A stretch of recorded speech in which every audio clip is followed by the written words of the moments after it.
तो हेलो मेरे प्यारे साथियों, कैसे हो आप लोग। उम्मीद करते हैं बहुत ही बढ़िया और मस्त होंगे। आज हम बात करने वाले एक और मज़ेदार प्रैक्टिस सेट की। ठीक है दोस्त, इसमें जीके जीएस का क्वेश्चन रहने वाला है। उससे पहले हम आप लोग को बता दें कि आप लोग की इससे पहले 2 प्रीवियस ईयर हमने करवा दिया है, जिसकी वीडियो आप लोग को चैनल पे मिल जाएगी। आप जाके वहाँ से प्रीवियस ईयर को देख सकते हैं। ठीक है, तो आरपीएफ का जो प्रैक्टिस सेट रहने वाला बहुत ही ज़बरदस्त और बहुत ही शानदार रहने वाला। ठीक है, जीके जीएस में अच्छा स्कोर करना चाहते हैं तो इसके 20 प्रैक्टिस सेट को जरूर करके जाइएगा, और 20 प्रैक्टिस सेट की वीडियो आप लोग को बहुत जल्द चैनल पे अवेलेबल करा दी जाएंगी। ठीक है, अब ये तीसरा प्रैक्टिस सेट रहने वाला है। इसके पहले 2 प्रीवियस ईयर और 2 प्रैक्टिस सेट करवा दिया गया है। आप उसके वीडियो को जाके देख सकते हैं और इंपॉर्टेंट क्वेश्चन को कवर कर सकते हैं। ठीक है, तो आइए तीसरे प्रैक्टिस सेट के क्वेश्चन को स्टार्ट कर लेते हैं। उससे पहले दोस्त एक बार कमेंट में जय हिंद और जय भारत लिखिए और ईमानदारी से कह दीजिए कि हाँ, हम लोग सर ईमानदारी से अपना सिलेक्शन लेना चाहते हैं। ठीक है, तो आइए स्टार्ट कर लेते हैं। आपका सामान्य जानकारी में आप लोग को पता होता है 50 क्वेश्चन रहने वाले हैं इसके, और 50 में से टारगेट बनाइए कि हम 40 से कम क्वेश्चन तो नहीं करके आए, 40 करके आए और 40 आपको क्या करने वाली है, सही रह जाए। ठीक है, तो जैसा कि आपका पहला क्वेश्चन दिया गया है कि जब कर संग्रह आवश्यक व्यय से अधिक हो जाता है तो बजट में कहा जाता है। तो बजट में क्या कहा जाता है भैया, तो उसको कहते हैं अधिशेष। ठीक है, अधिशेष कब कहते हैं, तो याद रखेंगे कि जब भैया कर संग्रह में व्यय आवश्यक व्यय से अधिक हो जाता है। ठीक है, तो उसको क्या कहते हैं, तो उसको कहते हैं भैया अधिशेष। आधे से ज़्यादा जो है आपका बच चुका है। ठीक है, तटकर एवं व्यापार पर सामान्य समझौते को किस अंतर्राष्ट्रीय संगठन के द्वारा प्रतिस्थापित किया गया है, तो इस किसके द्वारा किया गया है मेरे भाई, तो ये किया गया है तो WTA के द्वारा। ठीक है, मोस्ट इंपॉर्टेंट क्वेश्चन आप लोग के लिए रहने वाले हैं, बहुत ही ज़बरदस्त और मज़ेदार क्वेश्चन है। आप लोग अगर इसको करके जाते हैं तो मेरा यकीन मानिए कि कंफर्म आप लोग आरपीएफ कांस्टेबल में अच्छा स्कोर करके आएंगे। ठीक है, तो आइए आपका 73 क्वेश्चन देख लेते हैं। 73वां क्वेश्चन क्या दिया गया है आपका, 73वां दिया गया है कि किस राज्य के किसान भारत में अधिक खेती पद्धतियों की कोशिश करने वाले सबसे पहले किसान थे। तो कहाँ के थे भैया, तो सबसे पहले जो थे भैया आपके वो थे पंजाब के और उत्तर प्रदेश के। तो पहला और दूसरा जो हो जाएगा आपका सही हो जाएगा। ठीक है, आपका 74 दिया गया कि भंडार भारत के खाद्य निगम के माध्यम सरकार द्वारा अर्जित किए जाने वाला अनाज का भंडार क्या कहलाता है, तो वो कहलाता है आपका भैया बफर। ठीक है, क्या बोलते हैं उसको, बफर कहते हैं। ठीक है, कोई पूछेगा कि भैया बफर क्या होता है, तो बफर वो होता है भैया खाद्य निगम के माध्यम से सरकार द्वारा अर्जित किए जाने वाला अनाज का भंडार। जो सरकार अनाज को भंडारित करती है उसी को क्या बोलते हैं, बफर बोलते हैं। ठीक है, अगला दिया है किस राज्य को एक पार्टी द्वारा नियंत्रित किया जाता है जो अन्य पार्टियों को सत्ता के लिए प्रतिस्पर्धा करने की अनुमति नहीं देता है, तो ये होता है भैया आपका कोलिन तांत्रिक राज्य। ठीक है, 76 दिया गया है कि एक संविधान में प्रारंभिक कथन जो संविधान के कारणों तथा मार्गदर्शक मूल्यों को बताता है वो क्या है, तो वो भैया आपका है प्रस्तावना। ठीक है, 77 आपका दिया गया कि निम्नलिखित शब्दों में कौन सा भारतीय संविधान के प्रस्तावना में हुआ है, तो भारतीय संविधान के प्रस्तावना में क्या हुआ है भैया, तो हुआ है न्याय हुआ है, स्वतंत्रता हुआ है और समानता, तीनों है। तो आपका जो विकल्प हो जाएगा आपका तीनों सही हो जाएगा। भारत के जो है भैया संविधान में न्याय, स्वतंत्रता और समानता है सब जो है भरी हुई है, तो इसलिए आपका जो विकल्प हो जाएगा 77 का वो चौथा हो जाएगा। ठीक है, आपका दिया गया 78 कि निम्नलिखित में से कौन सा कथन भारतीय संविधान के संदर्भ में सत्य नहीं है। भारत संविधान के बारे में कौन सा कथन जो है असत्य है वो आपको बताना है मेरे भाई। तो जो कथन असत्य हो जाएगा उसका जो विकल्प हो जाएगा मेरे भाई वो हो जाएगा आपका मौलिक कर्तव्य न्याय संगत है। ये जो है आपका भैया गलत है, बाकी सब क्या है आपका सही है। ठीक है, आपका 79 देख लेते हैं। 79 आपका क्या दिया गया है, 19वां क्वेश्चन दिया गया है भैया प्राचीन भारत का उपज का 1/6वां हिस्सा कर के रूप में निर्धारित किया जाता है जिसे कहा जाता है, तो जिसे हम क्या कहते हैं, तो इसको हम कहते हैं भैया भाग। क्या कहते हैं भैया, क्या कहते हैं इसको, भाग कहते हैं। ठीक है, मगध महाजनपद के 2 बहुत ही शक्तिशाली शासक कौन थे, तो मगध महाजनपद के 2 सबसे शक्तिशाली शासक बिंबिसार और आजाद शत्रु थे। ठीक है, और ये जो तीसरा वाला है भैया ये आपके नहीं होंगे। ठीक है, वत्सकार जो थे इसके शासक नहीं थे। बिंबिसार जी और अजातशत्रु जो थे बहुत ही शक्तिशाली शासक थे। ठीक है, आपका 81 दिया गया है कि वर्ष 1884 में नेटाल कांग्रेस की स्थापना कहाँ पर हुई।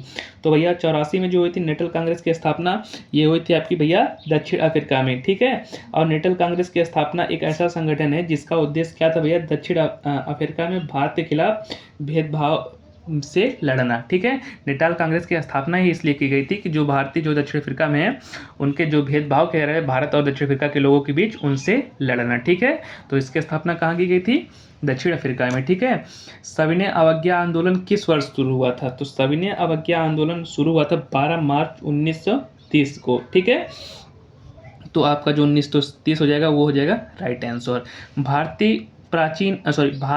प्राचीन भारत में जैन धर्म मुख्य रूप से द्वारा समर्थित था। ठीक है, उससे पहले एक चीज़ और आप लोग को बता दें, गाधी युग वाला क्वेश्चन आप लोग के लिए बहुत ही इंपॉर्टेंट है, तो इसलिए गाधी युग साथ ही साइंस का पोर्शन जो हमने पिछली वीडियो में बताया था क्लास 9th और 10th के, उसको कवर करिएगा प्लस गांधी युग। ठीक है, आपका जो है ये गांधी वाला जो है जी, गांधी जी वाला बहुत ही इंपॉर्टेंट रहेगा। ठीक है, प्राचीन भारत में जैन धर्म का मुख्य रूप से समर्थित क्या था।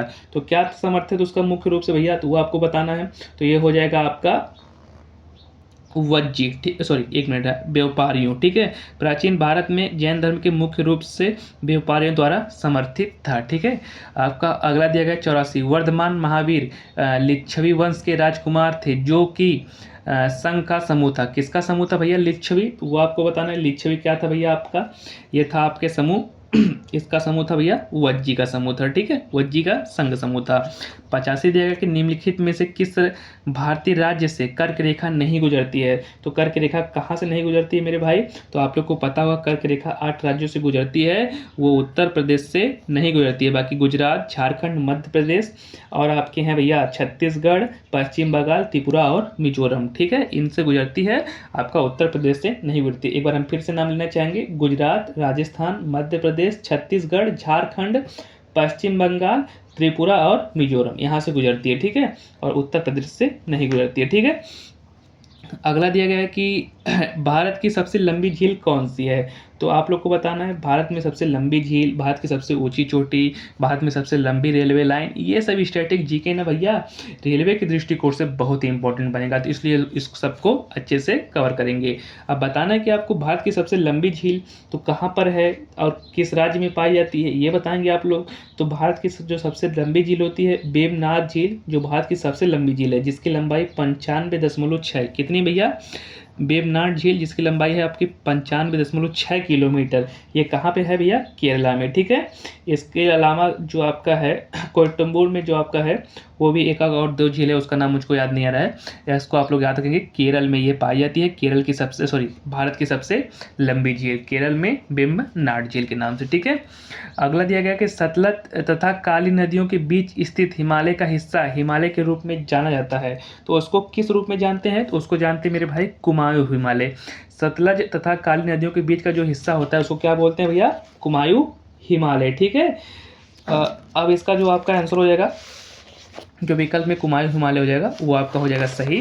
कुमायूं हिमालय वाला आपका आंसर हम मारेंगे सही, तो आपका जिसमें कुमायूं होगा उसको हम कर देंगे सही। ठीक है, अगला दिया गया है कि गंगोत्री ग्लेशियर द्वारा परिपूर्ण गंगा की नदी शीर्ष का क्या नाम है। ठीक है, तो वो है भैया आपका नाम भागीरथी। ठीक है, परिपूर्ण गंगा किसको बोलते हैं भैया, हम बोलते हैं भागीरथी को। ठीक है, अगला आपका दिया गया कि सामान्य तौर पर भारत के कौन से क्षेत्र तापमान की बड़ी विपरीत स्थितियां का अनुभव नहीं कराते हैं। तो कौन से क्षेत्र है भैया, तो वह है तटीय क्षेत्र। ठीक है, अगला आपका दिया गया है कि पूर्व तट आर्थिक गलियारे के प्रथम चरण में कौन से 2 भारतीय शहरों को जोड़ा जाएगा।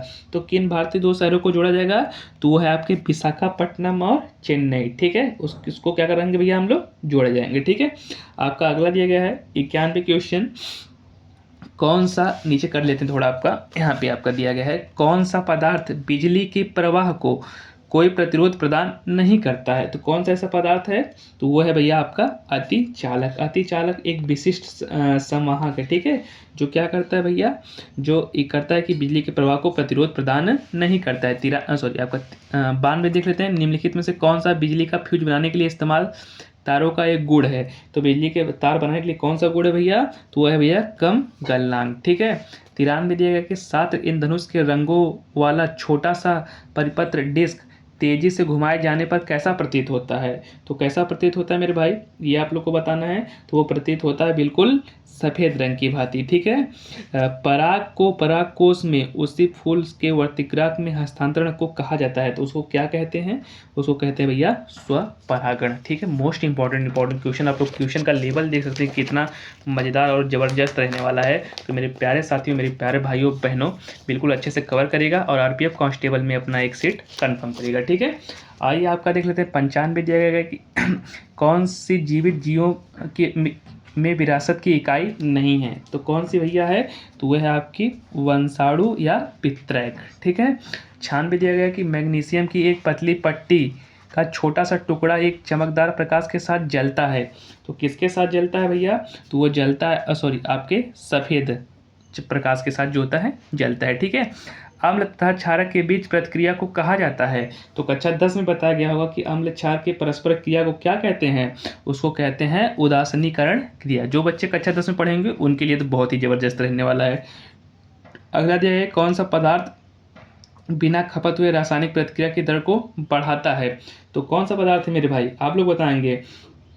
तो वो है आपका उत्प्रेरक। ठीक है। आप लोग को पता होगा कि उत्प्रेरक क्या करते हैं? जो किसी रासायनिक अभिक्रिया की दर को बढ़ा देते हैं। हम बार बार आपसे कह रहे हैं कि जो बच्चे कक्षा 10 और 9 में पढ़े हैं बिल्कुल मेहनत से, उनके लिए तो ये अच्छा बनेगा। ठीक है। अच्छा प्रश्न उत्तर जाएगा उनके लिए।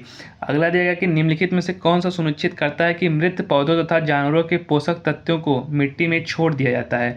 तो जिससे क्या होती है भैया, ह्यूमस की जो मिट्टी की मात्रा होती है वो प्राप्त होती है ह्यूमस की उपस्थिति के कारण। ठीक है। 7वां दिया गया है कि प्रकाश पोषक तत्व तथा स्थान के लिए समान स्थान पर पनप रहे जीवों के मध्य प्रतियोगिताओं के विषय को क्या कहा जा सकता है? तो क्या कह सकते हैं भैया उसको? तो उसको हम कह सकते हैं ये सर्वाधिक तीव्र होते हैं। ठीक है। अगला दिया गया कि निम्नलिखित में से कौन सा मौलिक अधिकार अल्पसंख्यकों के हितों की सुरक्षा से संबंधित है? तो कौन सा है भैया? तो है शैक्षिक और संस्कृति का आधार। ठीक है। अगला दिया गया है आपका उच्च न्यायालय के निजी क्षेत्रों में स्थानीय लोगों के लिए 75% नौकरियां आरक्षित करने के लिए किस राज्य सरकार ने फैसले को रद्द किया?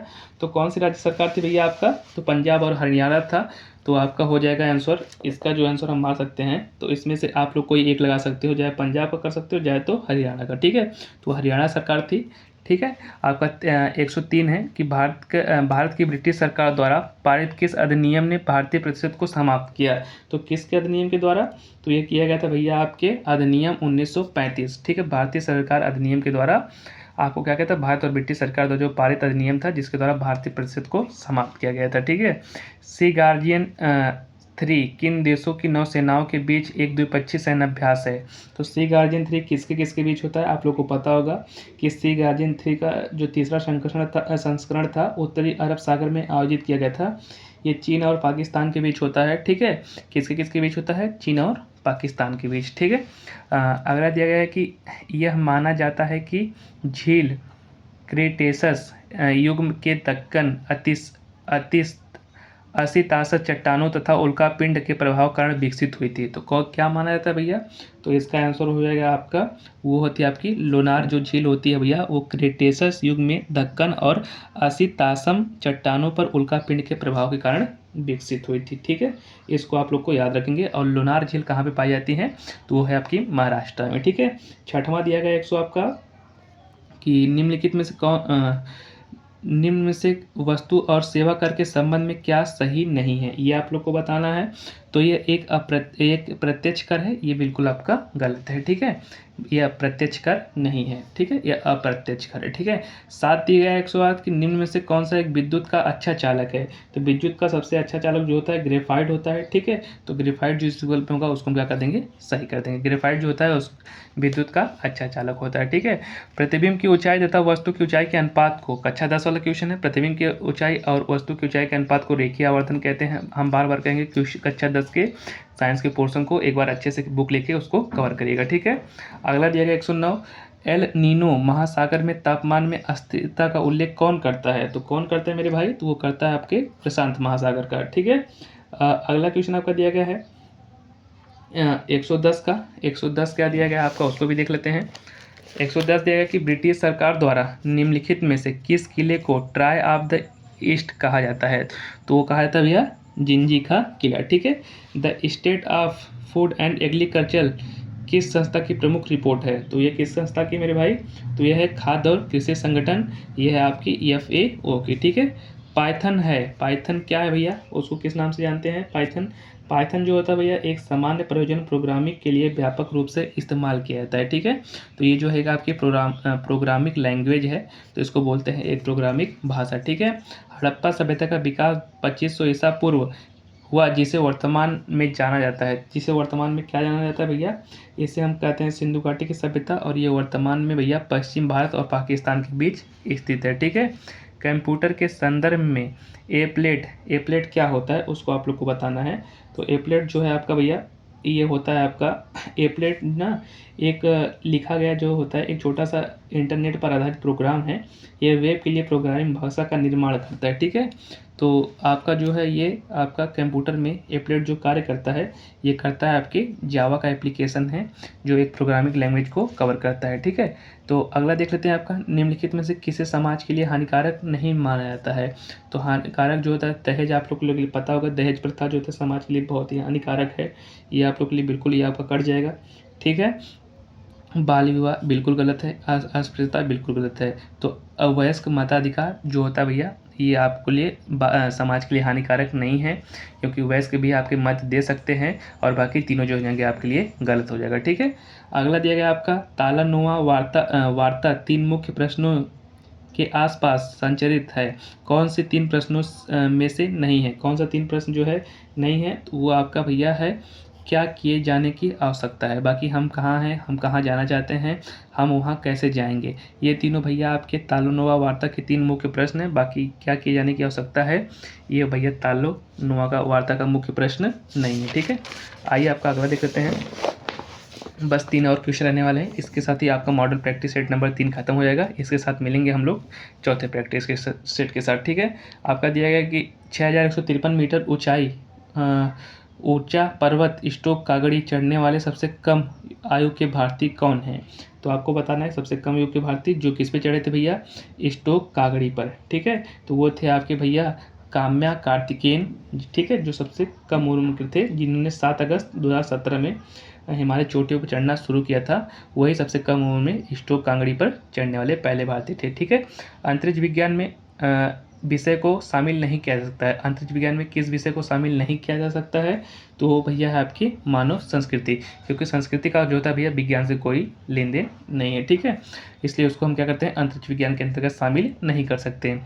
संयुक्त राष्ट्र की रिपोर्ट के अनुसार सदी के अंत में दुनिया के लगभग कितने डिग्री सेल्सियस तक गर्म हो जाएगी? तो सदी के अंत तक जो भैया डिग्री आपकी जो हो जाएगी दुनिया हो जाएगी कि 3.2 डिग्री तक आपकी क्या हो जाएगी भैया? गर्म हो जाएगी। ठीक है। सदी के अंत तक। ठीक है। इसी के साथ जो होता है 120 क्वेश्चन आपके होते हैं समाप्त। उम्मीद करते हैं दोस्त आपको क्वेश्चन का लेवल पसंद आएगा और वीडियो पसंद आई होगी। तो वीडियो को ज़्यादा से ज़्यादा दोस्तों के साथ शेयर करेगा और वीडियो को लाइक करेगा, ताकि इसी तरह का और वीडियो आप लोग को मिलता रहे। ठीक है। और बिल्कुल मस्त से और मेहनत से पढ़ते रहिए। मिलते हैं मॉडल प्रैक्टिस सेट नंबर 4 के साथ। तब तक के लिए बने रहिए और बिल्कुल मेहनत से पढ़ते रहिए। ठीक है। मिलते हैं नेक्स्ट वीडियो में।